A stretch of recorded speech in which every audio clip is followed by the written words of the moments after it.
Hey everybody, welcome back to our channel. I am single parenting it today. David headed to Kampala earlier this afternoon and will be spending the night and coming back tomorrow because exciting news. Our cargo freight that we put on the boat in Boston Harbor at the end of April has finally arrived in Uganda and cleared customs here.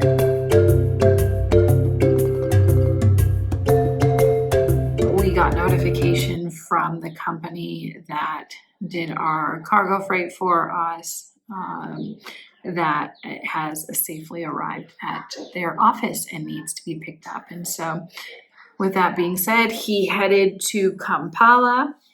The kids had school today, and so I stayed back to hold down the fort and keep school going with them. He headed there, and we'll get there early evening hours to Kampala, stay the night, and then pick up the cargo first thing tomorrow. So the cargo company is only open Monday to Friday, like 8 to 2 or something like that. And so really the only feasible way that we were going to be able to make that work is to have David travel one day, stay the night, and then pick the cargo the next day. And so we knew that the cargo should be arriving soon. And so David has been kind of holding on going to immigration as well. So he had applied for dual citizenship recognition in Uganda when we were first arrived back in Uganda some months back, because of course, as I've mentioned in previous episodes or videos rather, he became a naturalized US citizen some years ago in the United States. And so he's both a Ugandan citizen and a US citizen. And so the US recognized that he was a dual citizen, but Uganda has a process that he had to apply and of course pay money to be recognized as a dual citizen in Uganda as well. And so he did that whole process. That application has been approved. He paid the fees. And so now it was just necessary for him to travel to the immigration office in Kampala to pick up that documentation that provides verification that he is indeed a dual citizen and recognized by the Ugandan government as such. And so he is in Kampala today, tomorrow. He will be back likely late tomorrow evening. Cross your fingers that he's able to rent some kind of big lorry or truck to bring our large boxes that were on the freight with him. They certainly won't fit in our small SUV. So I'm holding down the fort here at home. It has been cold here in Uganda this month. We are freezing. I know that sounds ridiculous to folks who are saying, hey, like, you know, the 60s or the low 70s is not cold. But it feels really cold when it's rainy and damp. And most of the time it's, like 85 degrees. And so we've been having little to no sun for the past many days. And it's been so cloudy and chilly. It's particularly challenging when our whole home is set up to run on solar. As I've mentioned in previous videos, we do not have electricity like power poles here where we live in the village. We get all of our electricity from our solar panels that we have on the top of our house. That runs everything that we have, runs our lights, runs our refrigerator, our water heater, everything. And so when there is no sun, it means all those lovely things that I just mentioned are also likely not working at the capacity that we're used to seeing. So we are hanging in there. We're praying for sunny days ahead. And we know that August is a chillier month here, and we will likely see the sun again soon. So I'm just sitting down to make some dinner for myself and the kids. I'm gonna make some Paneer Masala. And so it's an Indian dish that my family really enjoys. We make it every so often here because there are a lot of folks from India who in particular run some of the tiny shops in like supermarkets that we have in Truro town. Paneer is fairly readily available, and a lot of Indian spices are also because the shopkeepers are of Indian descent. And so we have paneer here. I'm gonna make a masala sauce for the paneer to go in. Then we'll serve it with some basmati rice. And then I have some dough that I already made up and it's resting. And that dough will transform into some garlic naan bread to serve tonight as well for dinner. So thought you might be interested in joining me as I make this dish. Okay, I have removed the paneer from package that it was in. Don't mind, my cutting board has a little bit of flour on it from when I was kneading the dough from the garlic naan. So for this particular dish, I cut the paneer into cubes. So let me do that for you now. One thing that I like to do is when I am chopping vegetables, I try to chop extra, and then I keep veggies in the fridge already cut up, so that way if I'm running late on making lunch or making dinner, I have, onions cut up already, tomatoes cut up already, etc. And that does seem to help me get meals finished for my family quicker here. So let me just cut this all up here. There's certainly some good places in the Truro area, restaurants that you can go to that have really delicious Indian food. We'd actually like to try more of those places. But as I previously mentioned, we live about 45 minutes outside of Truro town in a village. And so we don't have restaurants here. You're on your own to cook dinner for your family. And so I try my hand at various cuisines when we're feeling like eating them. And tonight, we are going to try our hand at making this popular Indian dish. You can see that my pan is quite golden brown. I promise you it is absolutely clean. When you cook on charcoal stove outside, which I do sometimes with these pans, it just stains them a particular way. So as I mentioned, I like to cut veggies ahead of time. So yesterday I cut some extra peppers, onions, and tomatoes. And I'm going to put about 1 medium onion worth here to start sauteing. All right, onions have been cooking down, as you can see here. And I'm going to add a little bit of garlic. I think a couple cloves worth. I already got that garlic set up. The rest of the garlic is for garlic naan bread, as I said, and I will be making.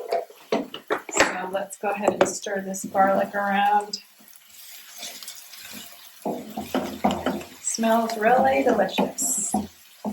The smell of onions and garlic together is one that I love when I start cooking fish. All right, we've cooked down garlic a little bit. Now I'm going to use about 2 medium tomatoes, all chunked up. And now I'm going to let them cook down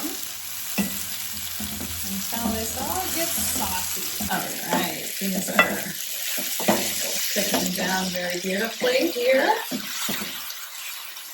So next I'm going to add 1 tablespoon of the tikka seasoning. I buy this chicken tikka seasoning in the Indian run supermarket in Truro. So I think you can find it in most places that are owned by Indian shopkeepers here in Uganda. So I'm gonna go ahead and add that seasoning in, and you can do like 1 to 2 tablespoons, but my kids like more spice than I do. I don't particularly love spice. David really enjoys spice, but since he's not here this evening, I'm going to tone it down a little bit for my preference. Then I'm going to add a little bit of salt. We're going to let all these flavors blend together for 2 or 3 minutes. All right, then you can use milk. I'm using milk or water to make your sauce. I'm going to let the sauce simmer for 5 to 7 minutes maybe, until it really has come together beautifully, and then we'll add the paneer. All right, while the paneer sauce is coming together, simmering, I'm going to add a little bit of oil here. And I'm going to make my basmati rice. Here is my basmati rice. I add that in after the oil's heated a little bit. And I'm going to go ahead and measure today. I don't always, but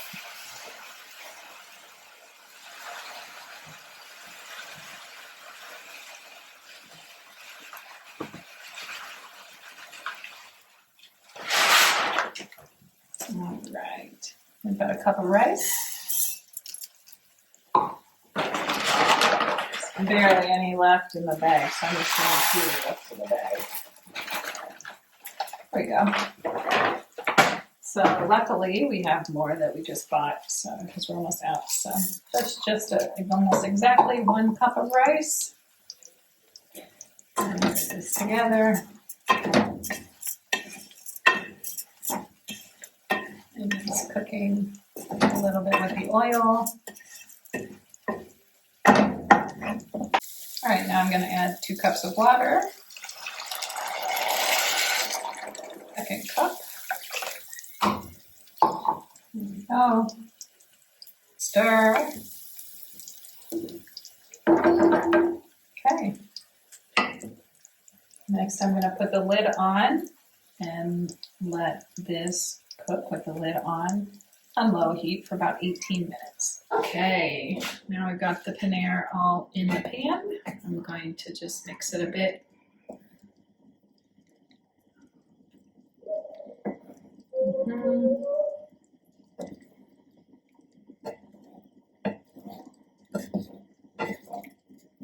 Get everything coated.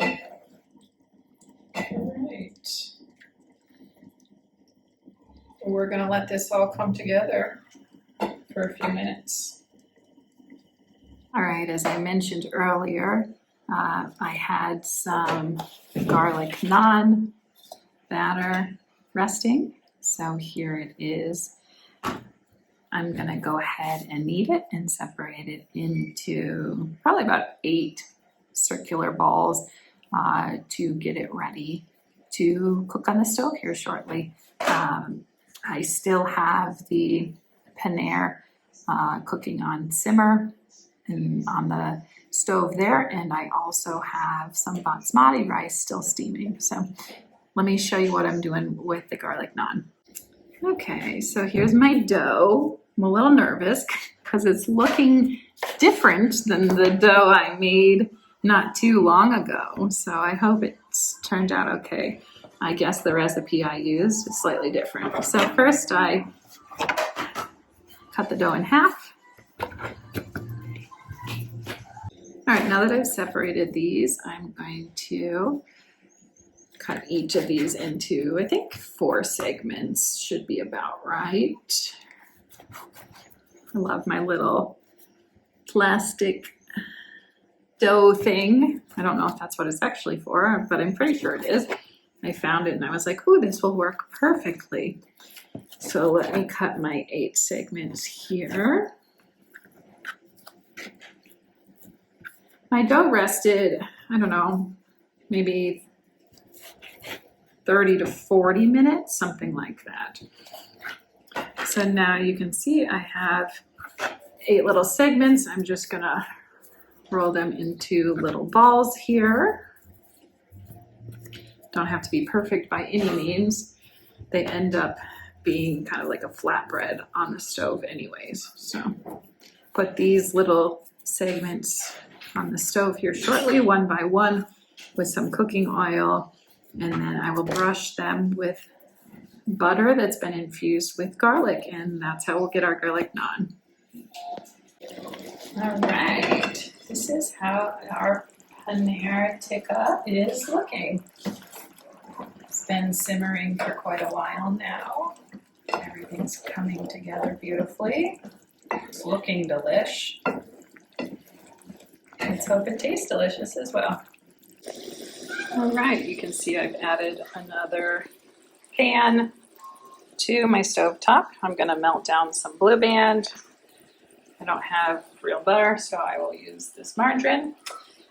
And then I have some garlic cut up, and I will put that in here and kind of infuse it into the butter, fold it in.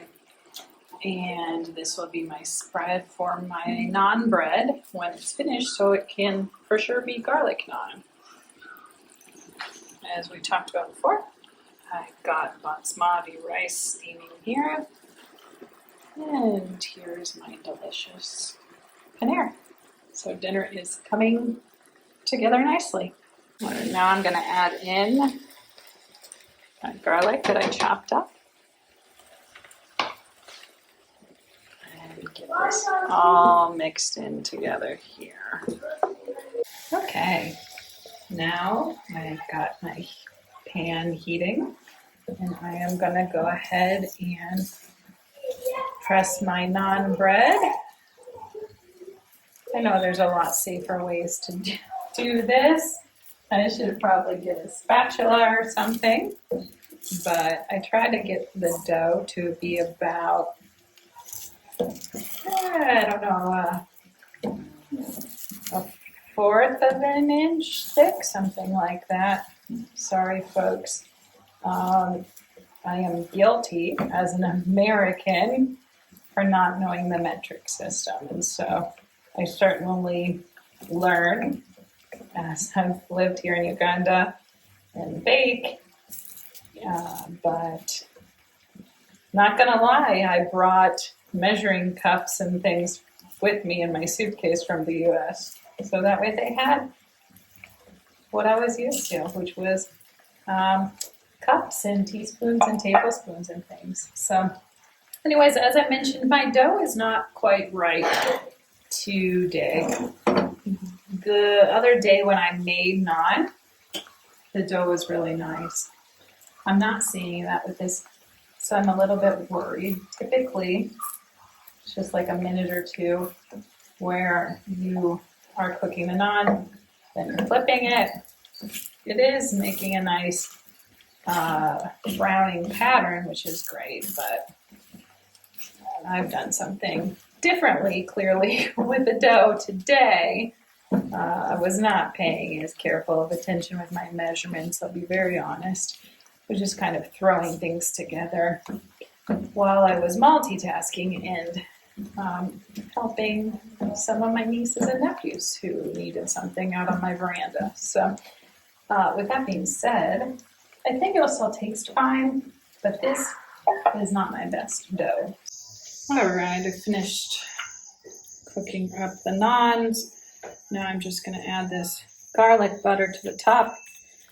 I'm going to have to check the recipe I thought I had memorized for the dough for the naan. I did something wrong, obviously, today.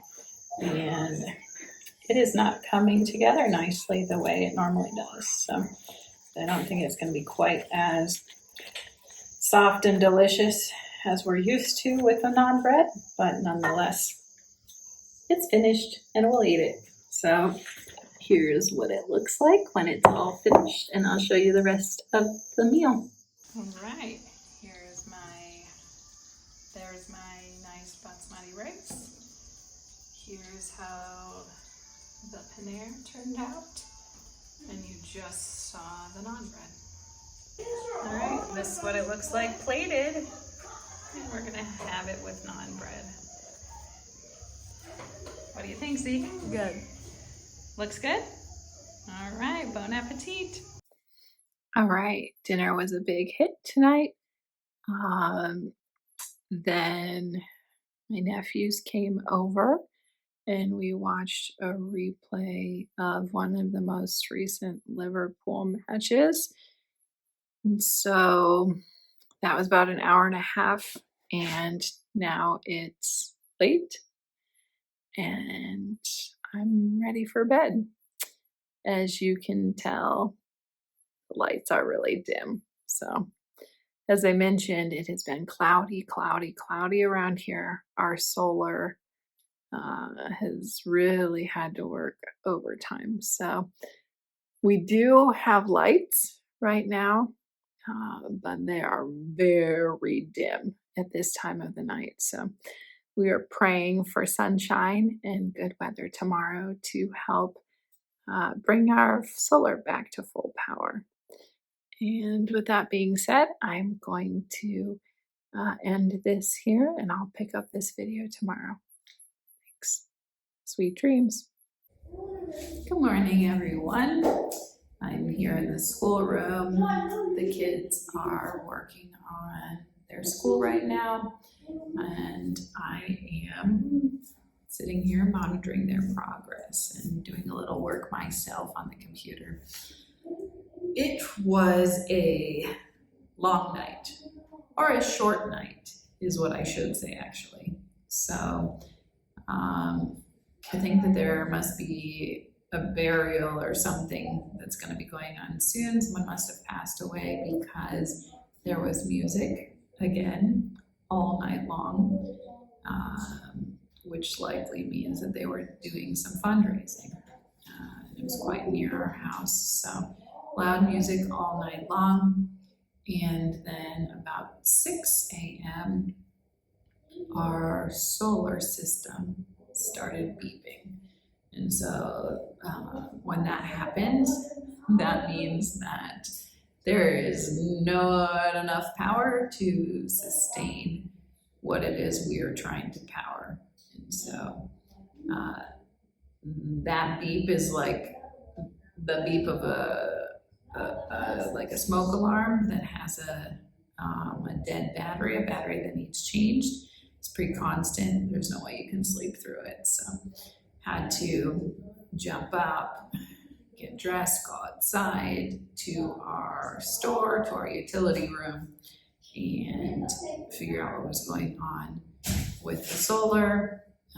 That's something that I really take for granted that David takes care of on a regular basis. And so I know how to do it, but it's certainly not something that I want to be taking on at 6 a.m. typically. So jumped up, got that taken care of, got some things switched around, and went around and turned off any outlet that was live, so that way we can conserve power. Since we don't have any right now until the sun shines. So we're crossing our fingers for a sunny day, and we will see what happens from there. I did hear from David last night that he reached Kampala safely and had found a place to sleep just near some family that we have that lives in Kampala. And so he, I'm sure, was up bright and early to head to the cargo company this morning. And then from there, once he got our cargo shipment, he was gonna send that shipment back to our house on a truck. And then he had to go to immigration to deal with everything. So waiting for an update from him to hear how it's going. Hi, Eli. Do you want to say hi to everybody? Hi. What are you up to today? I just finished one of my papers. Oh, you finished a paper. What are you working on? This. Oh, Eli is working on some reading comprehension this morning. So good job, buddy. I'll take a look at it here shortly. And I'm already finished. You're finished. Good job. Yeah. All right, back to the mom life. We'll talk with you later. Good news. Look at it. The sun is shining. I'm drying my laundry outside. Our water pump will work because the sun is working. Woohoo! Here's to sunny days ahead.